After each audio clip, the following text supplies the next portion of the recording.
오늘 마지막으로 우리 예수님께 뿌리 내린 삶, 우리에게 주시는 말씀 요한복음 13장 34절 35절 말씀입니다. 우리 같이 합독하겠습니다. 시작. 이제 나는 너희에게 새 계명을 준다. 서로 사랑하여라. 내가 너희를 사랑한 것 같이 너희도 서로 사랑하여라. 너희가 서로 사랑하면 모든 사람이 그것으로서 너희가 내 제자인 줄을 알게 될 것이다. 아멘.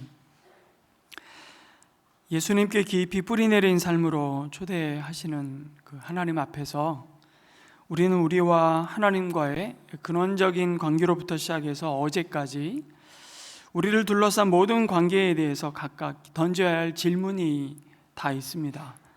첫 번째가 스스로 그리스도인이라고 말하는 이들이 말씀과 기도로 또 예수님과 함께 거하는 신용조차 못할 만큼 아주 파괴적인 속도로 살아가는 일이 어떻게 가능할까?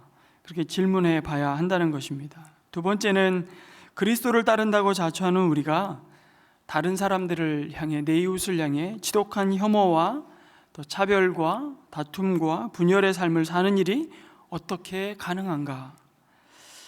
세 번째 질문은 스스로 예수님의 제자라고 여기는 이들이 자신과의 관계조차 인정하고 사랑할 줄 모르는 그 정서적인 여러 가지 역기능을 그냥 방치하고 때로는 그것이 드러나는 삶을 사는 일이 어떻게 가능한가?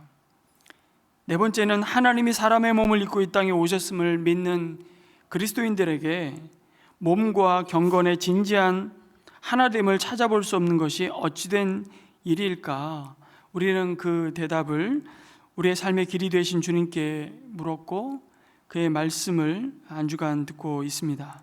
그리고 예수님이 우리를 파송하신 세상 속에서 마지막으로 작은 예수로 살아가도록 부름받은 이들이 세상과 전혀 구별되지 않게 사는 것이 어찌된 일일까? 그에 대한 주님의 진단과 오늘 마지막 처방의 말씀을 받습니다. 여러분, 선교 혹은 전도라는 것이 무엇일까요? 선교, 전도. 저희 교회 홈페이지 들어오셔서 저희 교회 조직도를 한번 이렇게, 우리 성도들은 거의 홈페이지를 안 들어서 요즘에는 교회 홈페이지는 주로 저희 교회 성도를 위한 대상이 아니고 우리 교회 밖에 분들이 이제 교회를 이렇게 탐방하거나 이 교회가 어떤 교회인가 보기 위해서 많이 들어오신다고 하더라고요. 근데 조직도를 볼 일이 거의 없는데 보시면 그 예배, 선교, 전도, 섬김, 교육 이런 이렇게 조직도가 이렇게 분과별로 나눠져 있습니다. 선교는 그런 것과 같이 그냥 교회의 한 조직일까요? 사실은 그 조직도는 잘못됐습니다. 사실은 교회의 존재 목적이 선교이고 전도이잖아요. 선교가 위에 있고 나머지는 다 밑에, 그것을 위해서 우리는 가기도 하고 보내기도 하고 재정을 사용하기도 하고, 그러니까 사실은 그거 다 밑에 있는 조직이어야 하는데 어쨌든 조직도를 그렇게 우리 행정 편의상 그렇게 그렸고 그렇게 우리는 주님이 주신 사역을 감당하고 있습니다. 선교란 도대체 뭘까요? 힌트를 드릴까요? 오늘 제목을 떠올려 보시면 됩니다. 선교란 타인에게 예수가 되는 삶입니다. 아니, 타인에게 예수로 사는 삶이죠. 여전히 가장 근원적인 하나님과의 관계가 끊기고 고립된 사람들, 그들이 머문 그 자리에 가서 그들과 함께 작은 예수로 더불어 있어 주는 것이, 이것이 선교입니다. 그래서 선교와 혹은 복음을 전하는 전도는 투자 대비 생산성이 뛰어난 어떤 마치 실적을 이루어내야만 하는 의무적인 교회의 목표가 아닙니다. 그것은 뭔가를 이루어내야만 하는 우리에게 부여된 행동이 아닙니다. 우리의 모습 그 자체, 우리의 삶 자체가 선교라고 말씀하십니다. 우리가 서 있는 그곳이 곧 주님이 보내시는, 주님이 바라보시는 땅끝 선교지라고 말씀하십니다. 그래서 예수님은 그의 제자들을 향해 너희는 세상의 소금이 되라고 말씀하지 않으셨습니다. 너희는 세상의 빛이 되라고 말씀하지 않으셨습니다. 우리 존재 자체를 너무나 영광스럽게도 너희는 세상의 소금이요 빛이라고 말씀하셨죠. 그런데 우리는 자꾸 그래, 내가 소금이 돼야 돼, 내가 빛이 돼야 돼. 여러분 죄송하지만 우리의 의지로, 우리의 각오로, 우리의 인격으로, 우리의 자격으로 죽었다 깨어나도 세상의 소금과 빛이 될 수는 없습니다. 그래서 우리를 소금이라 빛이라 불러주신 게 기적이고, 우리는 그 기적을 은혜라고 표현합니다. 은혜라고 부르는 거예요. 우리는 인격이 되고 자격이 돼서 누군가에게 이 기쁜 소식, 구원의 복음을 전할 수 있는 자들이 아닙니다. 선교는 여기서부터 출발해야 됩니다. 전도는 여기서부터 철저하게 출발해야 됩니다. 그래야 그 선교는 하나님이 하십니다. 그렇지 않으면 우리는 선교지인 우리의 일터에서, 학교에서, 병원에서, 시장에서, 아파트에서, 친목 모임에서, 모든 그 일상에서 진상이 되고 맙니다. 그렇지 않으면 그 얘기를 저자가 자신의 이야기로 진솔하게 들려주는데 참 공감이 갔습니다. 제 직장 생활도 오버랩 되면서 떠올려 보기도 했었고요. 이 저자가 맨하탄의 유니언 스퀘어에 있는 작은 출판사에서 잠깐 근무했을 때 이야기를 들려줍니다. 그때 뜨겁게 주님을 만나고 이 구원의 소식을 전해야만 한다는 그 불타오르는 사명감으로 충만했던 때였습니다. 그래서 사무실 컴퓨터 화면 보호기에 성경 구절을 띄우면 혹시 호기심을 갖는 사무실 직원들과 대화를 시작하는 계기가 되지 않을까, 그런 마음에서 큰 글자로 로마서 3장 23절을 적어 넣었다는 겁니다. 모든 사람이 죄를 범하였음에 하나님의 영광에 이르지 못하나니, 다 적어놨어요. 그리고 자신의 소원대로 대화의 문이 열렸다는 거 아닙니까? 30대 중반의 상사가 자기 책상 앞을 지나가면서 입을 열었습니다. 내 사무 공간에 드디어 부흥이 임하는 순간을 내심 기대하면서 귀를 아마 쫑긋 세웠겠죠. 리치, 컴퓨터 스크린에 저런 문구를 써놓으면 안 돼요. 불쾌감을 준다고요. 내리도록 하세요.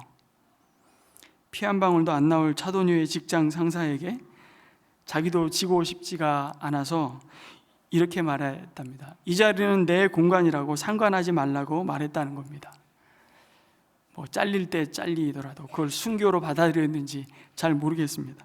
다시 상사의 명령이 더 차갑게 떨어졌습니다. 그리고 꼬리를 내린 거죠. 자신의 화면 보호기의 메시지를 지웠습니다. 1라운드 KO. 그 다음 날 리치 빌로다스, 이 책을 쓸 때는 목사였지만 그때는 그냥 20대 청년, 기독교 방송을 보다가 아이디어가 떠올랐답니다. 아, 그래, 성경 구절이 적힌 티셔츠를 입고 출근하는 거야. 옛날에 그런 거 많이 했거든요.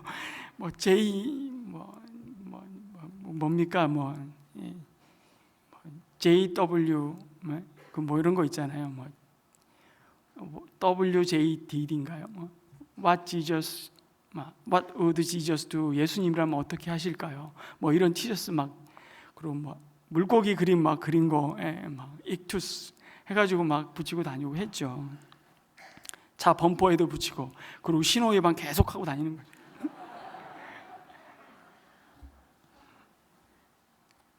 그래도 성경 구절이 적힌 티셔츠를 설마 벗으라고 하겠어? 참 그런 용기도 대단합니다. 그 티셔츠를 보고 어제 그 말했던 상사는 한숨을 푹 내쉬고는 자리로 돌아갔습니다. 소통이 아니라 불통의 거리감만 더 확 밀려오는 것이죠. 거기서 일한 몇 달 동안 그에게 관심을 가지고 다가오는 직원은 없었던 모양입니다.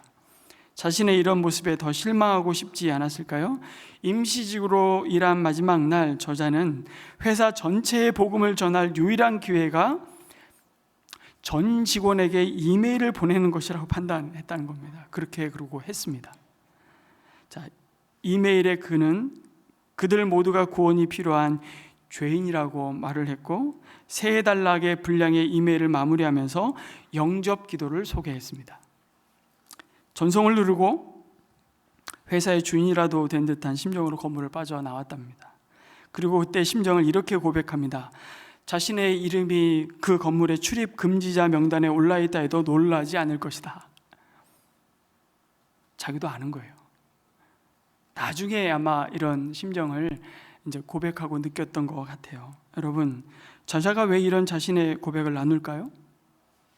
선교는 내가 뭔가를 해야 된다고 생각했는데 선교는 하나님이 하신다는 것을 뼈저리게 경험한 것을 나눈 겁니다. 오해하지는 마십시오. 그럼 하나님이 다 알아서 하시니까 우리는 가만히 팔짱 끼고 있으면 되고 혹시나 기도라도 하면 더 좋고 그런 얘기를 전하는 것이 아닙니다. 이때 빌로다스 형제의 문제는 뭐였을까요? 이때 이 형제의 문제는 뭐였을까요? 진짜 복음을 들어야 할 그들에게 동료로 친구로 있어주는 것, 바로 그 관계가 전혀 없었다는 겁니다. 그래서 여러분, VIP를 위해서 정말 기도함으로 그 영혼을 주님 앞에 올려드리는 것으로부터 우리는 섬기고 시작하지만 교회 갑시다, 그래서 교회에 나오는 VIP는 거의 없습니다. 진짜 그에게 거부할 수 없을 만큼의 하나님의 어쨌든 강력한 일하심이 있다면 그거는 내가 한 게 아니라 주님이 하신 게 틀림없습니다. 그런데 그 전에 우리를 통해서 하나님이 하시고자 하시는 일이 있습니다. 친구가 되어주라는 거예요. 그리고 그의 필요를 살피고 채워주라는 겁니다.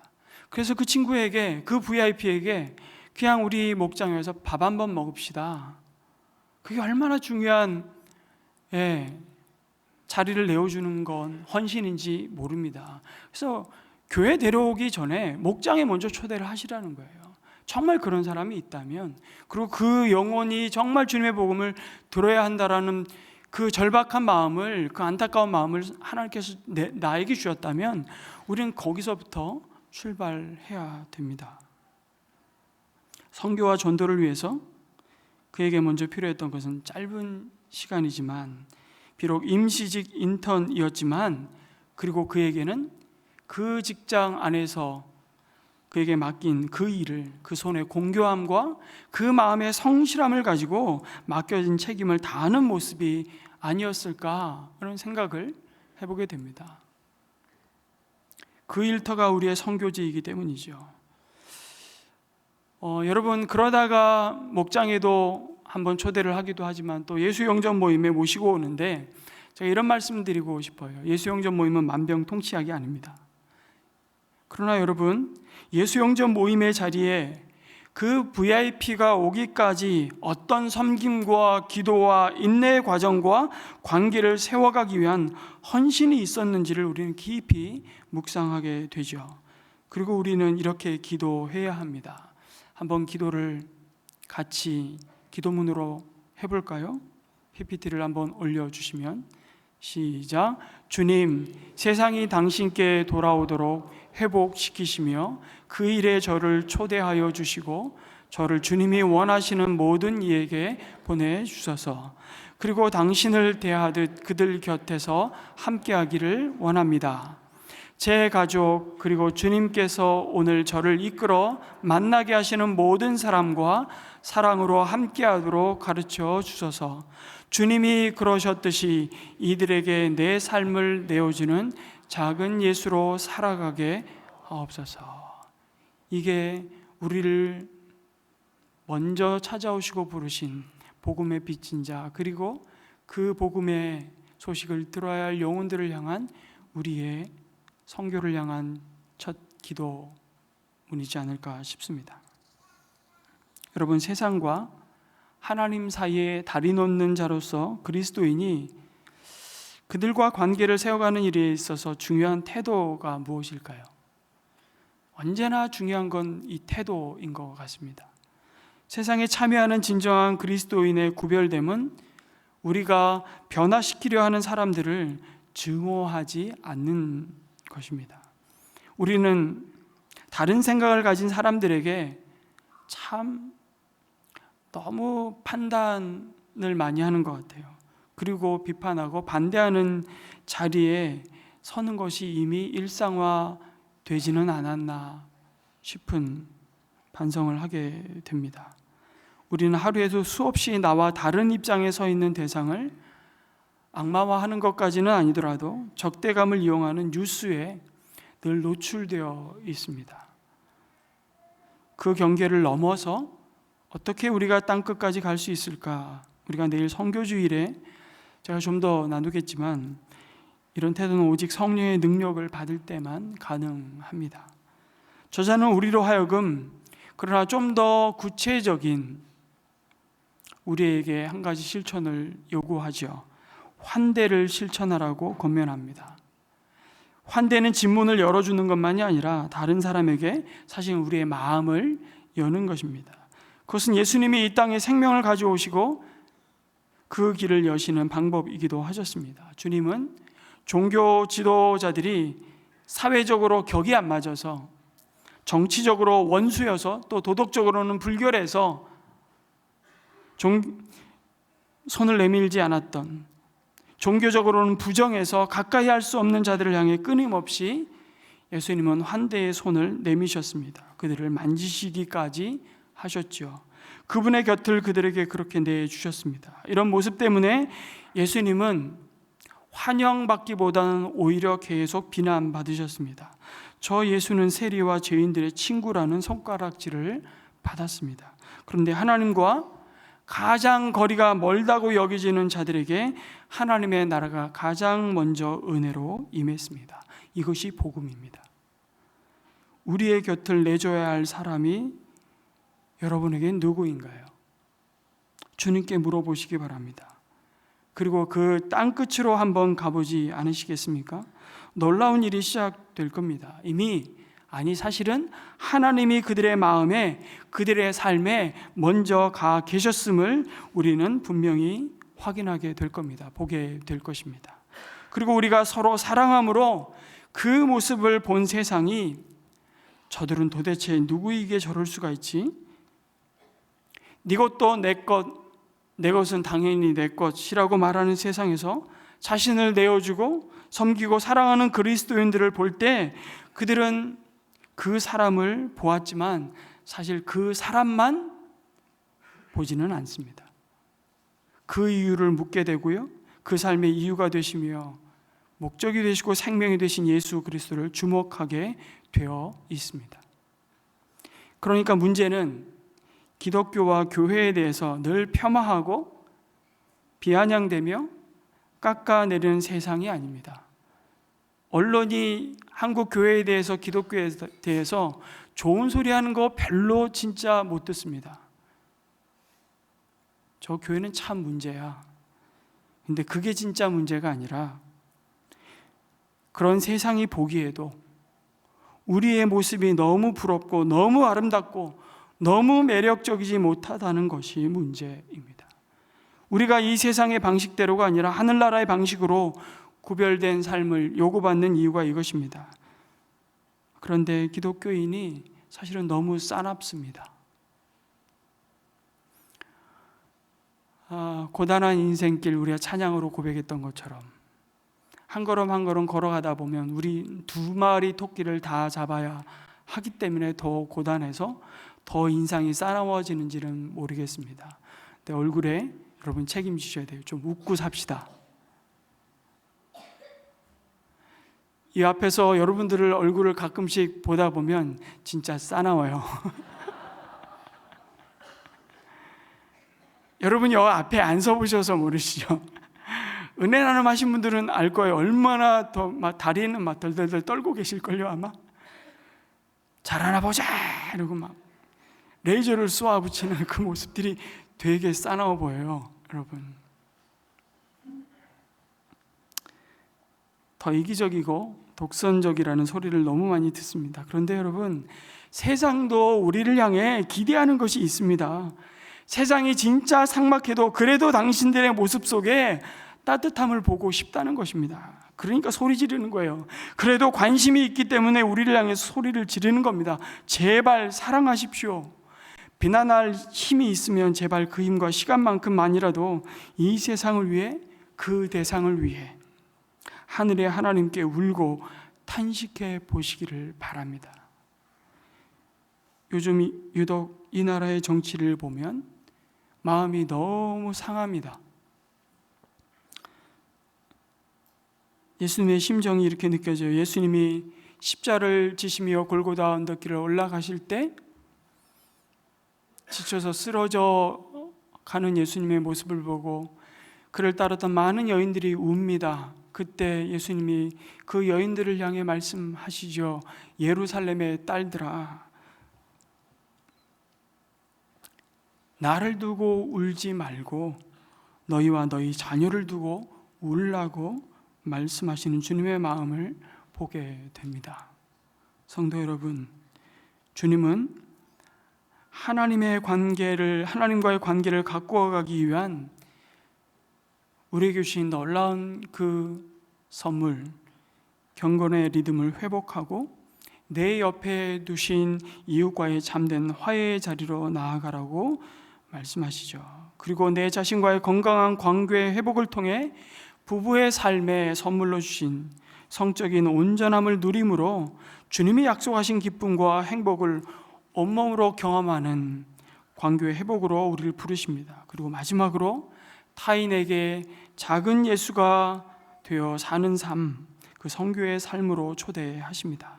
저자는 이 5가지 영역 가운데 내 삶의 어떤 부분에서 스트레스가 많이 발생하는지, 지금 나의 참여를 촉구하는 구체적인 실천의 사항이 무엇인지, 나의 큰 빈틈은 어느 관계에서 지금 벌어지고 있는지, 다른 사람들을 이끌도록 내가 부름받은 영역은 어디인지, 어떤 실천 방안이 다른 사람들을 돕는데 유용한 것인지 우리에게 질문해 보라고 도전하시죠. 하나님은 분명히 그 질문들 앞에 선 저와 여러분의 삶을 신실하게 인도하시고 도우실 것입니다.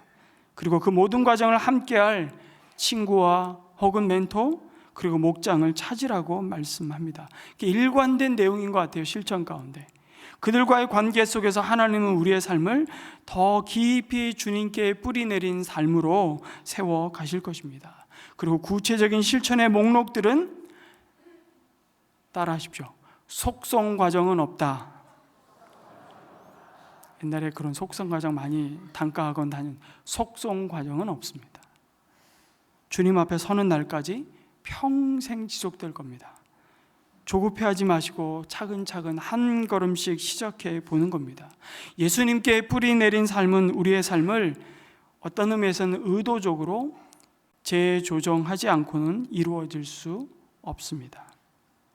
그리고 예수님께 깊이 뿌리 내리는 삶을 향한 우리의 삶의 그 재조정을 위한 그 실천과 관련해서 저자가 제가 한번 언급하기도 했지만 이 책을 시작하면서 굉장히 중요한 사실은 복음을 한 가지 이야기해 줍니다. 구체적인 실천과 헌신, 여기서 나누고 있는 많은 경건의 모습들, 하나님과의 관계를 가꾸어 가기 위해, 우리의 관계를 세워가기 위해 우리가 마음을 기울이고 몸을 기울여야 할 그 헌신들에 대해서 한 가지 중요한 것을 우리에게 교훈해 줍니다. 변화를 위한 그 실천이 우리를 구원하거나 그 실천과 순종 때문에 하나님이 우리를 더 사랑하시게 되는 것이 아니라는 사실을 잊지 말라고. 다시 말해 우리가 무엇을 하든 하나님이 우리를 더 사랑하시거나 덜 사랑하시게 만들 수 없습니다. 매년 연초에 우리는 중대한 결심들을 합니다. 그리고 그 중요한 동기는 복받기 위한 것일 때가 많죠. 나쁘지 않습니다. 틀리지도 않습니다. 그러나 이미 우리는 충분히 하나님의 사랑과 복을 받은 자들임을 확신하시기 바랍니다. 아멘이십니까? 또 졸리십니까? 더운 것 같아요. 또 마스크도 쓰고 계신 분들도 계십니까?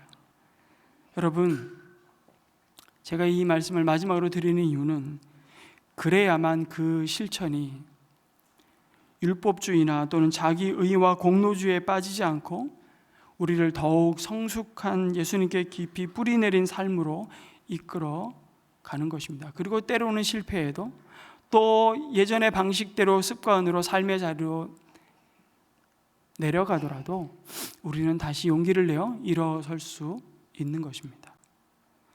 그리고 이러한 실천은 개인의 참여와 함께 공동체에 주신 실천이라는 사실, 다시 한번 기억했으면 좋겠습니다. 그래서 우리는 세 겹줄 기도회로 모이는 겁니다. 우리는 그리스도의 몸인 교회에 접붙여진 지체이기 때문이죠.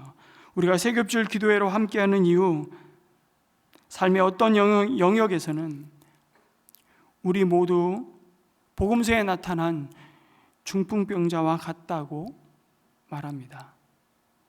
친구들이 지붕을 뜯고 달아내려야만 하는 그 도움이 필요한 자들이기 때문에 그렇죠. 때때로 우리에겐 우리 자신을 주님 앞으로 데려다줄 친구들이 필요합니다. 나는 그 정도 수준은 아닌 것 같은데, 아니요, 언제든지 그럴 수 있음을 우리 인정하고 우리에게 이미 주신 허락하신 이 공동체를 굉장히 소중히 여기고 갖고 갈 헌신의 자리로 나아갔으면 좋겠습니다. 그것이 예수님께 뿌리 내린 일상 속에서 주님과 발맞추고 동행하는 제자의 삶을 이루어가는 지름길이라고 말씀합니다. 성도 여러분, 말씀 맺겠습니다. 예수님을 알아가는 그 삶이 되고 그 삶이 주님을 더 깊이 닮아가는 알미 되어서 저와 여러분의 삶이 예수님께 더 깊이 뿌리내림으로 풍성한 의의 열매, 생명의 역사가 올 한 해 가득하시기를 주님의 이름으로 축복합니다. 아멘. 우리 아까 올려드렸던 그 기도를 한번 주님 앞에 이제 눈을 감으시고 함께 올려드리면서 우리 기도로 좀 마지막 이어갔으면 좋겠습니다. 주님, 세상이 당신께 돌아오도록 회복시키시며 그 일에 저들을 초대하여 주시고 저를 주님이 원하시는 모든 이에게 보내어 주옵소서. 그리고 당신을 대하듯 그들 곁에서 함께하기를 원합니다. 그들이 제 가족이든지 주님께서 오늘 저를 이끌어 만나게 하시는 그 일상의 모든 자리에서 그 모든 사람과 사랑으로 함께하도록 우리를 날마다 가르쳐 주시옵소서. 이 기도를 하나님 앞에 올려드렸으면 좋겠습니다. 함께 기도하겠습니다.